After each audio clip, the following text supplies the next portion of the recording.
Hi guys, welcome back to my YouTube channel that is Swapna's Tutorial. So ನೀವೇನ ನನ್ನ ಚಾನೆಲ್ಗೆ subscribe ಆಗಿಲ್ಲ ಅಂದರೆ ಪ್ಲೀಸ್ ಸಬ್ಸ್ಕ್ರೈಬ್ ಆಗಿ ವಿಡಿಯೋಸ್ನ ಲೈಕ್ ಮಾಡಿ ಶೇರ್ ಮಾಡಿ ಹಾಗೆ ಕಮೆಂಟ್ ಮಾಡಿ. ಸೊ ಈ ಒಂದು ವಿಡಿಯೋದಲ್ಲಿ ನಾನು ಸೆಕೆಂಡ್ ಸೆಮ್ BComನ ಅಡ್ವಾನ್ಸ್ ಫಿನಾನ್ಷಿಯಲ್ ಅಕೌಂಟಿಂಗ್ ಅನ್ನೋ ಒಂದು ಸಬ್ಜೆಕ್ಟ್ನ ಎಕ್ಸ್ಪ್ಲೈನ್ ಮಾಡ್ತಿದ್ದೀನಿ.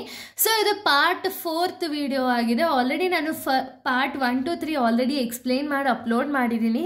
ಸೊ ಯಾರೆಲ್ಲ ಆ ವಿಡಿಯೋಸ್ನ ನೋಡಿಲ್ವೋ ಒಂದ್ಸತಿ ಪ್ಲೇ ಲಿಸ್ಟಲ್ಲಿ ಇರುತ್ತೆ, ಆ ಒಂದು ವಿಡಿಯೋಸ್ನ ನೋಡ್ಕೊಂಡು ಬಂದು ಈ ಒಂದು ವಿಡಿಯೋನ ನೋಡಿ, ಬಿಕಾಸ್ ನಿಮಗೆ ಅವಾಗ ಕಂಟಿನ್ಯೂಷನ್ ಅನ್ನೋದು ಪ್ರಾಪರಾಗಿ ಸಿಗುತ್ತೆ ಅನ್ನೋ ಒಂದು ರೀಸನಿಂದ. ಸೊ ಈ ಒಂದು ವಿಡಿಯೋದಲ್ಲಿ ನಾನು ಚಾಪ್ಟರ್ 1ನ ಎಕ್ಸ್ಪ್ಲೈನ್ ಮಾಡ್ತಿದ್ದೀನಿ. ಯಾವುದು ಅಂದರೆ accounting for limited liability partnership ಅಂತ ಹೇಳಿ.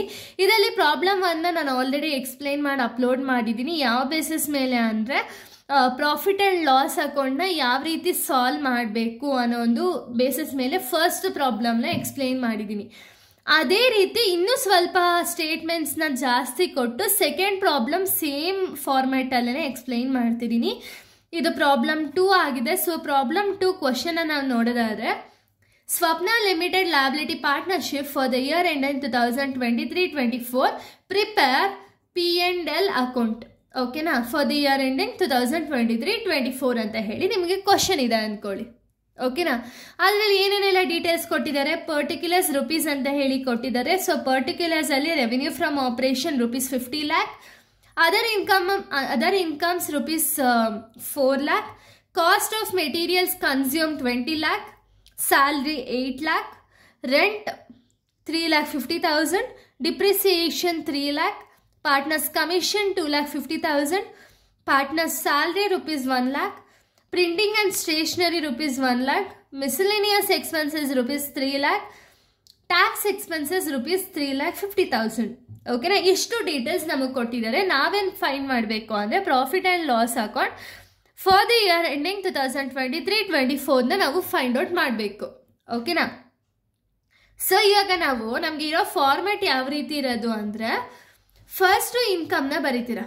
ಓಕೆನಾ, ಆಮೇಲೆ ಎಕ್ಸ್ಪೆನ್ಸಸ್ನ ನೋಟ್ ಡೌನ್ ಮಾಡ್ಕೊಳ್ತೀರಾ, ಇನ್ಕಮಿಂದ ಎಕ್ಸ್ಪೆನ್ಸಸ್ನ ಮೈನಸ್ ಮಾಡ್ತೀರಾ. ಅಂದರೆ ಇನ್ಕಮ್ನ ಎ ಅಂತ ಹೇಳಿ ಕನ್ಸಿಡರ್ ಮಾಡಿದ್ದೀನಿ, ಎಕ್ಸ್ಪೆನ್ಸಸ್ನ ಬಿ ಅಂತ.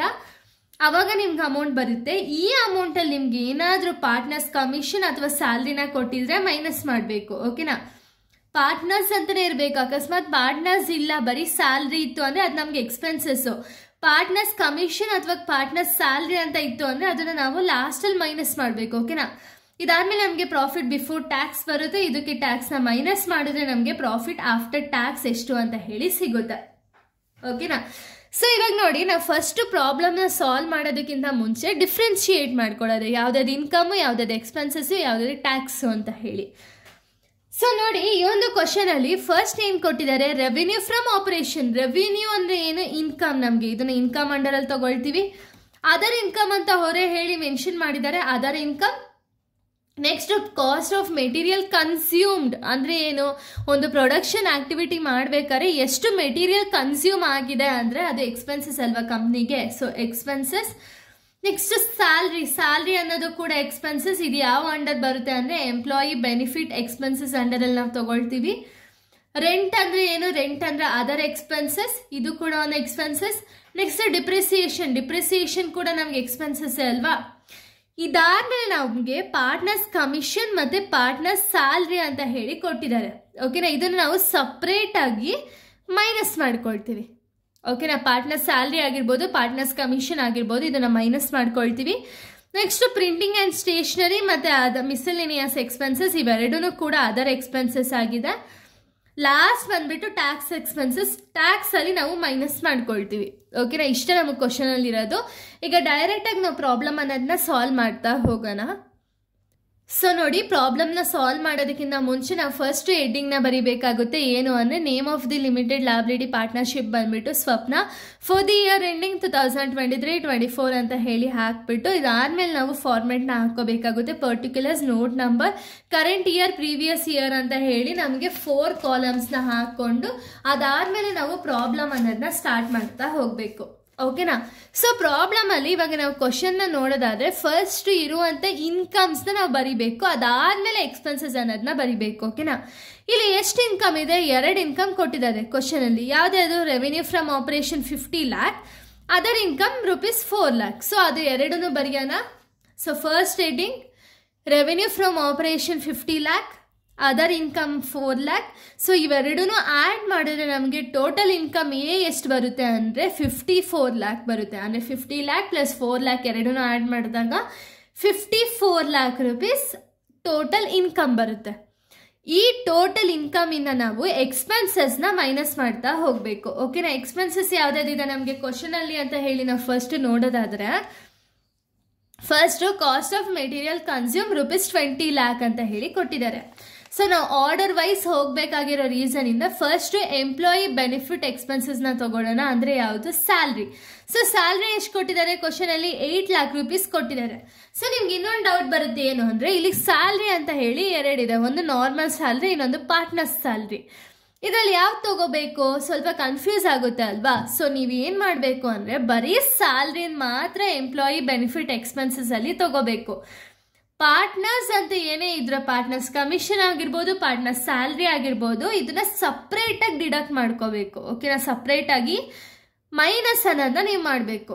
ಸೊ ಇವಾಗ ಸ್ಯಾಲ್ರಿ ಎಷ್ಟಿದೆ ನಮಗೆ? 8 lakh rupees ಇದೆ. ಸೊ ಇದನ್ನ ಯಾವ ಹೆಡ್ಡಿಂಗ್ ಅಂಡರ್ ತಗೊಳ್ತೀರಾ ಅಂದರೆ ಎಂಪ್ಲಾಯಿ ಬೆನಿಫಿಟ್ ಎಕ್ಸ್ಪೆನ್ಸಸ್ ಅಂಡರಲ್ಲಿ ತಗೊಳ್ತೀರಾ, ₹8 lakh. ನೆಕ್ಸ್ಟ್ ಡಿಪ್ರಿಸಿಯೇಷನ್ನ ತಗೋಬೇಕಾಗುತ್ತೆ. ಡಿಪ್ರಿಸಿಯೇಷನ್ ಕ್ವಶನಲ್ಲಿ ಎಷ್ಟಿದೆ?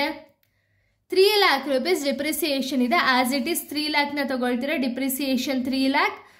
ಇದಾದ್ಮೇಲೆ other expenses. So other expenses ಅಲ್ಲಿ ನಿಮಗೆ ವರ್ಕಿಂಗ್ ನೋಟ್ ಬರುತ್ತೆ. ಸೊ ನೋಡಿ, ವರ್ಕಿಂಗ್ ನೋಟಲ್ಲಿ ನಮ್ಮ ಹತ್ರ ಇರುವಂಥ rent, printing and stationery, miscellaneous expenses, ಈ ಮೂರನ್ನು ಕೂಡ ಆ್ಯಡ್ ಮಾಡಬೇಕು. ರೆಂಟ್ ಎಷ್ಟಿದೆ? 3,50,000. ಪ್ರಿಂಟಿಂಗ್ ಆ್ಯಂಡ್ ಸ್ಟೇಷನರಿ ಬಂದ್ಬಿಟ್ಟು ₹1 lakh. ಮಿಸಲೇನಿಯಸ್ ಎಕ್ಸ್ಪೆನ್ಸಸ್ ಬಂದ್ಬಿಟ್ಟು ₹3 lakh. ಈ ಮೂರನ್ನು ಆ್ಯಡ್ ಮಾಡಿದ್ರೆ ನಿಮಗೆ 7,50,000 rupees ಬರುತ್ತೆ. 7,50,000ನ ಅದರ್ ಎಕ್ಸ್ಪೆನ್ಸಸ್ ಅಲ್ಲಿ ಬರೀತೀರಾ. ಓಕೆನಾ? ಇದಾದ್ಮೇಲೆ ಲಾಸ್ಟ್ ಒನ್ ಬಂದ್ಬಿಟ್ಟು cost of material consume. Cost of material consume ಎಷ್ಟಿದೆ? 20 lakh ಇದೆ. As it is 20 lakhನ ಬರೀತೀರಾ. ಇಷ್ಟೇ ಎಕ್ಸ್ಪೆನ್ಸಸ್ ಇರೋದು ನಿಮ್ಮ ಒಂದು ಕ್ವಶನ್ ಅಲ್ಲಿ. ಸೊ ಈ ಎಕ್ಸ್ಪೆನ್ಸಸ್ ಬಿಟ್ಟು ಬೇರೆ ಯಾವುದೂ ಇಲ್ಲ. ಸೊ ಅದಕ್ಕೆ ಟೋಟಲ್ ಎಕ್ಸ್ಪೆನ್ಸಸ್ ಬಂದ್ಬಿಟ್ಟು ಇಷ್ಟು ಎಕ್ಸ್ಪೆನ್ಸಸ್ನ ಆ್ಯಡ್ ಮಾಡಿದಾಗ ನಿಮಗೆ 38,50,000 rupees ಬರುತ್ತೆ. ಈಗ ನೀವು A ಮೈನಸ್ ಬಿನ ಮಾಡಬೇಕಾಗುತ್ತೆ. ಅಂದರೆ ಟೋಟಲ್ ಇನ್ಕಮಿಂದ ಎಕ್ಸ್ಪೆನ್ಸಸ್ನ ಮೈನಸ್ ಮಾಡಬೇಕಾಗುತ್ತೆ. ಓಕೆನಾ? 54 lakh ಮೈನಸ್ 38,50,000ನ ಮೈನಸ್ ಮಾಡಿದಾಗ ನಿಮಗೆ 15,50,000 rupees ಆನ್ಸರ್ ಬರುತ್ತೆ. ಓಕೆನಾ? ಈ ಆನ್ಸರಲ್ಲಿ ನೀವು ಪಾರ್ಟ್ನರ್ಸ್ ಸ್ಯಾಲ್ರಿ ಆಗಿರ್ಬೋದು, ಪಾರ್ಟ್ನರ್ಸ್ ಕಮಿಷನ್ ಆಗಿರ್ಬೋದು ಮೈನಸ್ ಮಾಡಬೇಕು. ಸೊ ಇವಾಗ ಕ್ವಶನ್ ಅಲ್ಲಿ ಹೇಗೆ ಕೊಟ್ಟಿದ್ದಾರೆ ನಿಮಗೆ? ಪಾರ್ಟ್ನರ್ಸ್ ಕಮಿಷನ್ ಬಂದ್ಬಿಟ್ಟು 2,50,000 ಕೊಟ್ಟಿದ್ದಾರೆ, ಪಾರ್ಟ್ನರ್ಸ್ ಸ್ಯಾಲ್ರಿ ಬಂದ್ಬಿಟ್ಟು 1 lakh ಕೊಟ್ಟಿದ್ದಾರೆ. ಇವೆರಡನ್ನು ಇವಾಗ ಮೈನಸ್ ಮಾಡೋದ. ಓಕೆನಾ? So partners salary ₹1 lakh, partners commission ₹2,50,000. ಈಗ ನೀವು 15,50,000 ಇಂದ 1 lakh ಮತ್ತು 2,50,000ನ ಮೈನಸ್ ಮಾಡಿದ್ರೆ ನಿಮಗೆ ಪ್ರಾಫಿಟ್ ಬಿಫೋರ್ ಟ್ಯಾಕ್ಸ್ ಬಂದ್ಬಿಟ್ಟು 12 lakh rupees ಬರುತ್ತೆ. ಓಕೆನಾ? ಈ 12 lakh ಅಲ್ಲಿ ನಮಗೆ ಟ್ಯಾಕ್ಸ್ ಕೊಟ್ಟಿದ್ದಾರೆ. ಟ್ಯಾಕ್ಸ್ ಎಷ್ಟು ಕೊಟ್ಟಿದ್ದಾರೆ? ಟ್ಯಾಕ್ಸ್ ಎಕ್ಸ್ಪೆನ್ಸಸ್ ಅಂತ ಹೇಳಿ 3,50,000 rupeesನ ಕೊಟ್ಟಿದ್ದಾರೆ. ಸೊ 3,50,000ನ ನಾವು ಮೈನಸ್ ಮಾಡಿದ್ರೆ ಪ್ರಾಫಿಟ್ ಆಫ್ಟರ್ ಟ್ಯಾಕ್ಸ್ ಎಷ್ಟು ಬರುತ್ತೆ ಅಂದರೆ 8,50,000 rupees ಬಂದ್ಬಿಟ್ಟು ಪ್ರಾಫಿಟ್ ಆಫ್ಟರ್ ಟ್ಯಾಕ್ಸ್ ಅನ್ನೋದು ಸಿಗುತ್ತೆ. ಓಕೆನಾ?